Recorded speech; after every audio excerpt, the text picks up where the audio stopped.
على رسول الكريم أما بعد فأعوذ بالله من الشيطان الرجيم بسم الله الرحمن الرحيم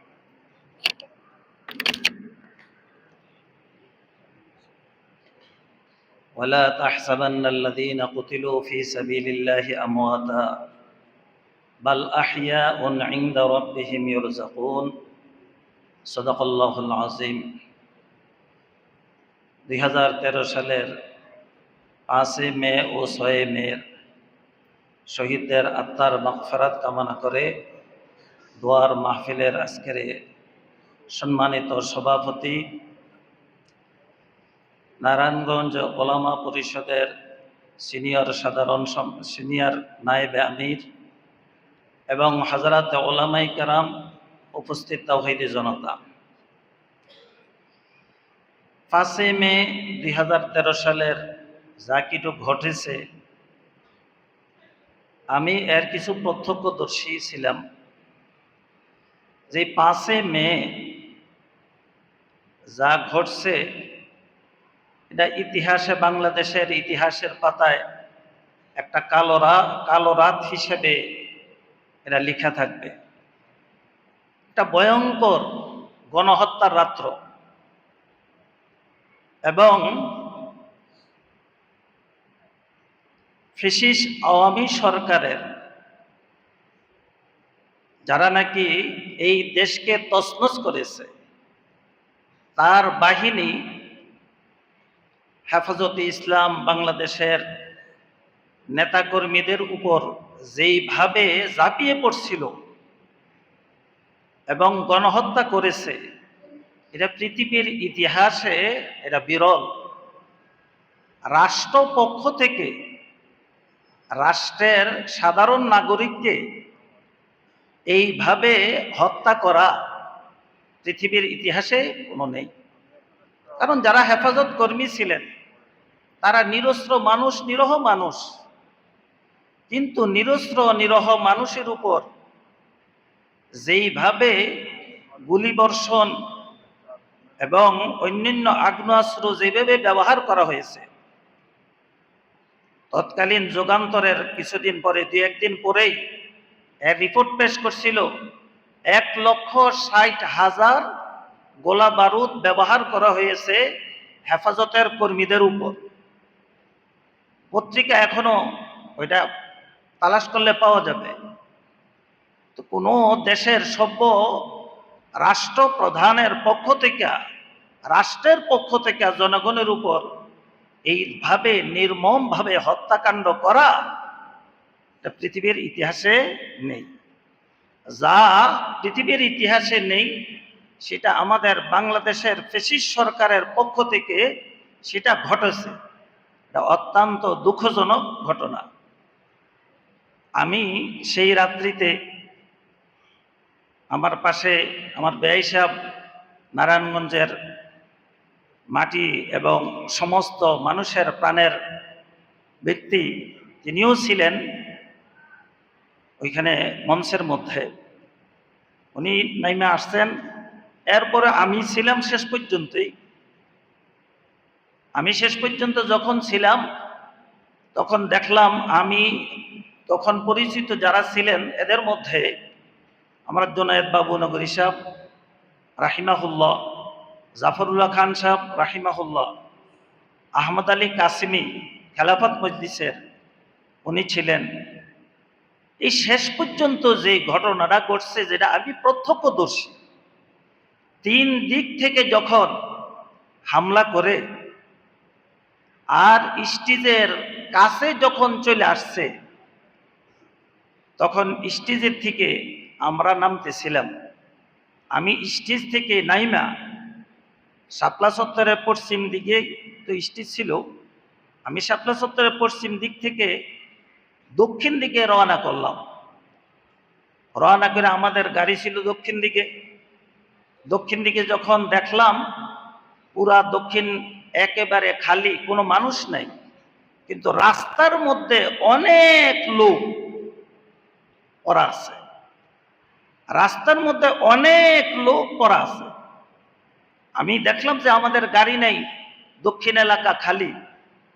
তখন আমি নিজকে নিজে বাঁচানোর জন্য তখন সোনালী ব্যাংকে আমি উঠলাম। তখনকার অবস্থাটা এমন ছিল যে বর্ণনা করা যায় না। আমি শুধু আমার একটা কথা স্মরণ ছিল যে আমি মনে হয় শাপলা চত্বর থেকে ফিরে আর নারায়ণগঞ্জ যাওয়া হবে না। কিন্তু একটা বিষয় আমার খুব মনে আছে যে আমার কিছু ঋণ ছিল, ওই ঋণের কথা আমার কেহ জানে না। আমি এই বিষয়টাই আমি খুব চিন্তিত ছিলাম যে হায়, আমি তো এইখানেই শেষ হয়ে যাবো, কিন্তু আমার ঋণের অবস্থাটা কি হবে। আমি তো মানুষের ঋণ নিয়ে আমি দুনিয়া থেকে বিদায় হইতে হবে। যাও, আলহামদুলিল্লাহ, আল্লাহ শুকর, সোনালী ব্যাংকের 4 তলায় উঠলাম। 4 তলা 5 তলায় অনেক লোক। পরে আমার একটা কথা স্মরণ আসলো যে এই ব্যাংকে যে উঠছি, এখন পরবর্তীতে যদি নাকি আমাদের নামে একটা ব্যাংক লুট বা ডাকাতি যে কোনো একটা মামলা দেওয়া হয়, তাই তো আজীবন এখান থেকে ছুটা দেবে না। আমার এই ব্রেইনে এটা আসার পরে দিয়া ফজরের পরে আমি ব্যাংকের থেকে নামলাম। সর্বপ্রথমে আমি নামছি, পরে অন্যান্যরা নামছে। আজান হয়েছে, আজানের পরে এর মধ্যে এই যে যখন অপারেশন আরম্ভ হয়েছে আর আমি নামা পর্যন্ত এমন যে একটা অবস্থা আর আওয়াজ আর গোলাগুলির, আল্লাহু আকবার। আমাদের বাড়ি তো ক্যান্টনমেন্ট, ময়নামতি ক্যান্টনমেন্টের কাছে। মনে হয় দেশ স্বাধীনের সময়, 71 সালে দেশ স্বাধীনের সময় এই ধরনের অবস্থা, গোলা বারুদ আর সাউন্ড গ্রেনেড ইত্যাদি এরকম হয় না। যাও, আমি নামার পরে দিয়া আমাকে ধরে ফেললো পুলিশ। পুলিশ ধরার পরে যা কিছু আমার সাথে হয়েছে আর এটা আমি এখন বর্ণনা দিলাম না। শুধু আমার জামা, শরীরের জামা আর পরনের সেলোয়ারটা আসিল, টুপি আর কোনো কিছুই, জুতা টুতা কিছুই ছিল না। পরে নামলাম। এরপরে পুলিশে কোনো যাক, আল্লাহর হুকুম, আল্লাহর রহমত হয়েছে। বিশাল বড় দল বললো, ধরিয়ে বললো এটা নেতা, ধর, এটাকে ধর। এরপরে যা কিছু হয়েছে আর আমি বললাম না। পরে আমি এই সেনা কল্যাণ ভবন দিয়া চলে আসলাম, গিয়ে এখানে ফজরের নামাজ পড়া চলে আসছি। ট্রেনেও কইরা নারায়ণগঞ্জে চলে আসলাম, 6:30টার ট্রেনে মনে হয় আসলাম। আফসোস, ওই সময় আমি স্বচক্ষে দেখছি শাপলা চত্বরের মধ্যে যা কিছু, এবং এই পৌরসভার সিটির গাড়িগুলো এবং অন্যান্য দমকল বাহিনী যা কিছু আছে সব কিছু দেখলাম, অন্ধকার রাত্র, সব কিছু আমার স্বচক্ষে দেখা। তো আফসোস হইল, ফেসিবাদ সরকার, জালেম সরকার, হেফাজত ইসলামের নেতাকর্মীরা দুনিয়ার কোনো ক্ষমতার জন্য, দুনিয়ার কোনো কিছুর জন্য সেই শাপলা চত্বরে জমায়েত হয় নাই। আল্লাহ এবং আল্লাহর রসুলের ইজ্জত রক্ষা করার জন্য নাস্তিক মুরতাদদের বিচারের দাবি নিয়েই শাপলা চত্বরে উপস্থিত হয়েছিল। কিন্তু যারা এই গণহত্যা চালাইল, এই ভয়ঙ্কর গণহত্যা চালাইল, তারা মুসলমান, আর মুসলমান যদি হয়ে থাকতো অবশ্যই নাস্তিকের পক্ষে তারা যাইত না। এরা নাস্তিক হওয়ার কারণে নাস্তিকের পক্ষে গেছে, আমরা ঈমান মুসলমান হওয়ার কারণে আমরা আল্লাহর রসুলের পক্ষে আমরা গিয়েছি। যাই হোক, কথা শেষ করে দিই। আমাদের এখন বর্তমান আমাদের দাবি হইল এই কথা, যারা নাকি এই তাণ্ডব চালাইল, ভয়ঙ্কর গণহত্যা চালাইল, তাদের সুষ্ঠু বিচার, শাপলা চত্বরের সুষ্ঠু বিচার, এবং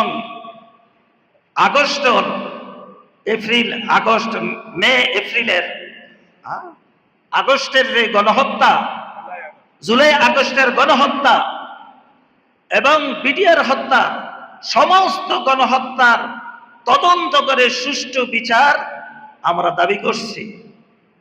সমস্ত গণহত্যার বিচার অবশ্যই এই বাংলার জমিনে হইতে হবে, এবং শেখ হাসিনাকে যেই দেশে আছে ওই দেশ থেকে বাংলাদেশে আইনা তার বিচার বাংলার জমিনে করতে হবে। বাংলার জমিনের তাওহীদি জনতার এটা প্রাণের দাবি। বাংলার জমিনের প্রত্যেকটা নাগরিকের এই দাবি, যারা দেশকে ভালোবাসে এবং দেশকে চায়, দেশের সার্বভৌমত্ব চায়। দ্বিতীয় কথা হইল, আমাদের যেই মামলাগুলো আছে এই মামলাগুলোর প্রত্যাহার অবশ্যই করতে হবে। এই সমস্ত মিথ্যা মামলা, বানোয়াট মিথ্যা মামলা, আমাদের লোক হত্যা করেছে, আর হত্যার আসামি, হত্যাকারী হিসেবে আমাদের বিরুদ্ধে মামলা দায়ের করেছে। এর চেয়ে কত মিথ্যা কথা আর কি হইতে পারে? তৃতীয় নম্বরের কথা হইল, শহীদ পরিবারের যারা আছে, এই শহীদ পরিবারের পুনর্বাসন আমরা দাবি করি। যেরকম জুলাই আগস্টের যারা নাকি শহীদ হয়েছে, তাদের পরিবারকে যেরকম একটা তাদের মর্যাদা দেওয়া হয়েছে, শাপলার গণহত্যার শিকারে যারা শহীদ হয়েছেন, ওই শহীদ পরিবারের পুনর্বাসন এবং তাদের সহযোগিতা এবং যথাযথ মর্যাদা আমরা দাবি করি।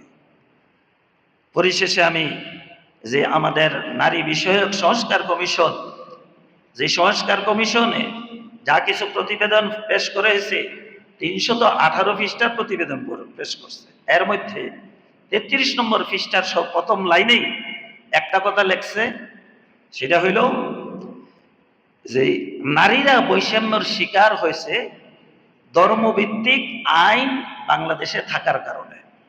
তাহলে ধর্মভিত্তিক আইনের কারণে নারীরা বৈষম্যের শিকার, সবাই বলে নাউজুবিল্লাহ। তাইলে ধর্মীয় আইনকে, ইসলামী আইনকে বৈষম্যের জন্য দায়ী করা হইল। ইসলামী আইনকে দিয়েছে আল্লাহ তাবারক ওয়া তাআলা। তাইলে বৈষম্যের জন্য দায়ী হইল কোরআন, হাদিস, সুন্নাহ এবং ইসলাম এবং আল্লাহ তাবারক ওয়া তাআলা সহ।